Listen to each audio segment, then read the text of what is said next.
अस्सलाम वालेकुम। मेरा नाम खालिद बारी है। मैं एडवोकेट हाई कोर्ट हूँ। मैंने एलएलएम किया है बैरिया यूनिवर्सिटी इस्लामाबाद से।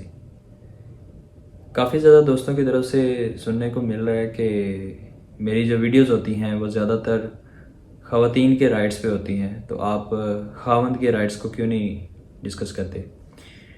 तो आज मैं वीडियो का टॉपिक लेके आया हूँ हस्बैंड के जो राइट्स होते हैं मैरिज से रिलेटेड, वाइफ से रिलेटेड, बच्चों से रिलेटेड, और कौन कौन से हैं उनको हम बारी बारी डिस्कस कर लेते हैं। तो चलिए बढ़ते हैं अपने टॉपिक की तरफ।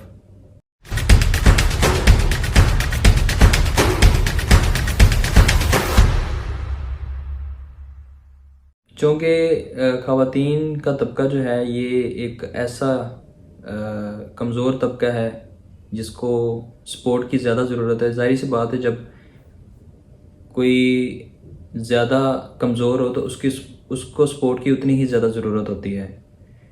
तो इसीलिए हमारा कानून भी जो है ये ख़वातीन को ज़्यादा प्रोटेक्शन और राइट्स प्रोवाइड करता है, चाहे वो फैमिली से रिलेटेड हो या किसी भी मामले से रिलेटेड हो। तो अब बात कर लेते हैं कि जो हमारा फैमिली लॉज है वो ख़ावंद को कौन से जो है वो राइट्स प्रोवाइड करता है। तो उसमें ये है कि ख़ावंद के पास एक तो प्रिविलेजेस जो उसको हक हासिल है डाइवोर्स का, कि अगर हम कंपैरिजन करें औरत के साथ, बीवी के साथ, तो बीवी को अगर ख़ावंद से तलाक लेनी हो या खुला लेना हो तो उसको पहले अदालत में सूट फाइल करना पड़ेगा, फिर अदालत में जाके बयान रिकॉर्ड करवाना पड़ेगा। एक यानी कि लेंथी प्रोसेस है और टफ भी है और एक्सपेंसिव भी। तो इसके कंपैरिजन जब हम हस्बैंड को देखते हैं, अगर वो डाइवोर्स देना चाहता है तो वो जस्ट एक पेपर पे या ज़ुबानी भी दे सकता है, तो उसको ये भी हक हासिल है। तो यानी कि उसके पास ये राइट है कि वो जब चाहे और आसानी के साथ डाइवोर्स दे सकता है।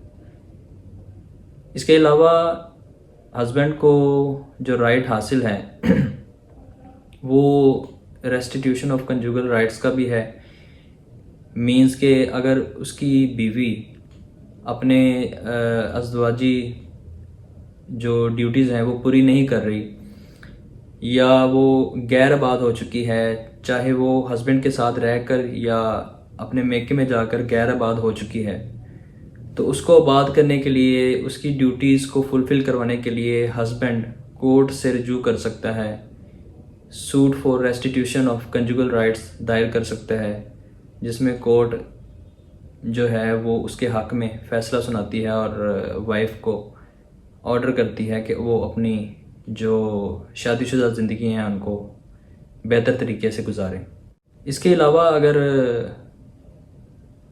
वाइफ नाफरमान हो, तो गैर आबाद हो चुकी हो और खर्चे की डिमांड कर रही हो, तो हस्बैंड को ये भी राइट हासिल है कि वो नाफरमान बीवी को खर्चा देने से अपना हाथ रोक सकता है। तो इस पे भी कानून उसको इजाज़त देता है कि अगर उसकी कोई बीवी नाफरमान है और वो आबाद नहीं हो रही और ख़र्चा मांग रही है, तो बच्चों का तो ज़ाहिर सी बात है खर्चा देना पड़ेगा, लेकिन जो वाइफ की हद तक खर्चा होगा वो उसको मना कर सकता है, रोक सकता है उस खर्चे को।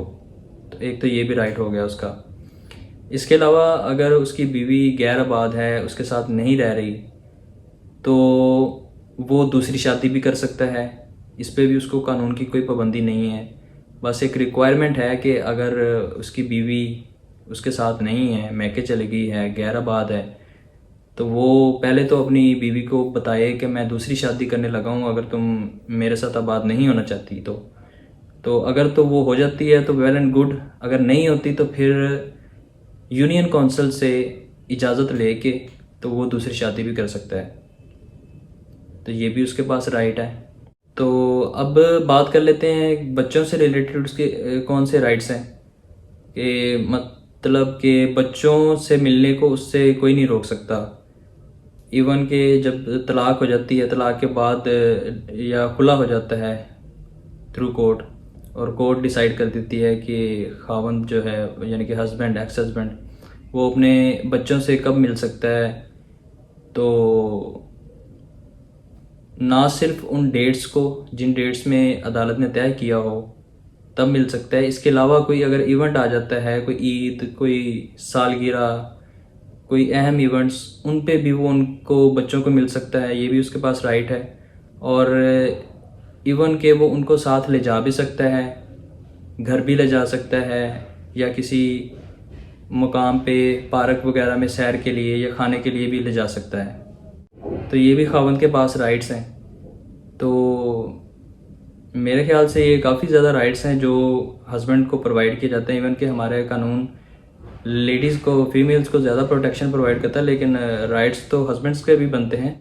अगर कानून को सही तरीके से समझा जाए तो हस्बैंड के भी काफ़ी राइट्स बनते हैं। कमेंट में कोई भी सवाल हो पूछ सकते हैं। इसके अलावा मेरा खालिद लॉ फर्म पेज है, उसको भी लाइक कर लें और मेरे इस चैनल को सब्सक्राइब कर लें, क्योंकि काफ़ी ज़्यादा जो व्यूवर्स हैं वो उन्होंने सब्सक्राइब नहीं किया हुआ और वीडियोस देखते हैं, तो अगर वो सब्सक्राइब कर लें तो बेहतर है।